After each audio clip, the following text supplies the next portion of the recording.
భారతీయ two లాగానే ఉంది. ఎప్పటికీ టూ లైన్ నెంబర్లోనే ఉంటుంది. 1 కి రీచ్ కాదు. భారతీయుడు 1 కి అయితే రీచ్ కాలేదండి.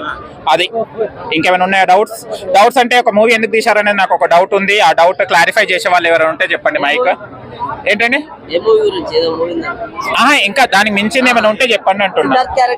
సిద్ధార్థ్ క్యారెక్టర్ తన ఇచ్చిన దానికి న్యాయం చేశాడు, కానీ సిద్ధార్థ్ క్యారెక్టర్ కాకుండా వేరే హీరో ఉంటే బాగుండేది అనిపిస్తుంది. కొంచెం లాగ్, ఎలాస్టిక్ అన్ని ఉన్నాయండి దీంట్లో.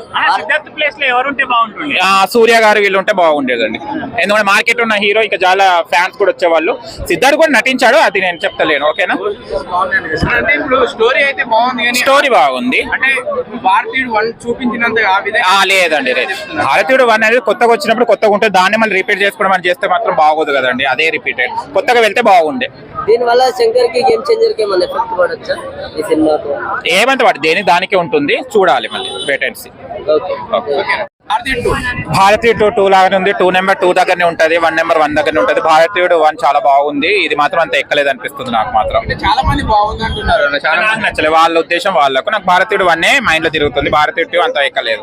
సో అంటే అందరూ 1 కి 2 కి కంపారిజన్ చేయకుండా చూడండి, బాగుంటది ఇది కూడా అంటున్నారు. లేదు, నేను కంపారిజన్ చేసే చూస్తాను. ఎందుకంటే 2 అని పెట్టకుండా వేరే పేరు చేస్తే మాత్రం సపరేట్ గా చూడేవాడిని. కానీ 1, 2 పెట్టారు కాబట్టి కంపల్సరీ కంపారిజన్ చేయాల్సిందే. నేను చేస్తాను కూడా కంపారిజన్.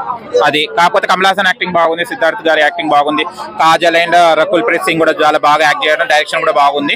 కానీ ఓవరాల్ గా స్టోరీ కొత్తగా ఉంటే బాగుండే. అంటే ట్యాగ్ లైన్ కరప్షన్ అనేది కొత్తగా ఉంటే బాగుండే. శంకర్ గారు మళ్ళీ ఆయన ప్రూవ్ చేసుకుంటా? ప్రూవ్ ఏం లేదండి, నాకైతే అర్థం కాలేదు ఏం ప్రూవ్ చేసుకున్నాడు ఆయన శంకర్ గారు.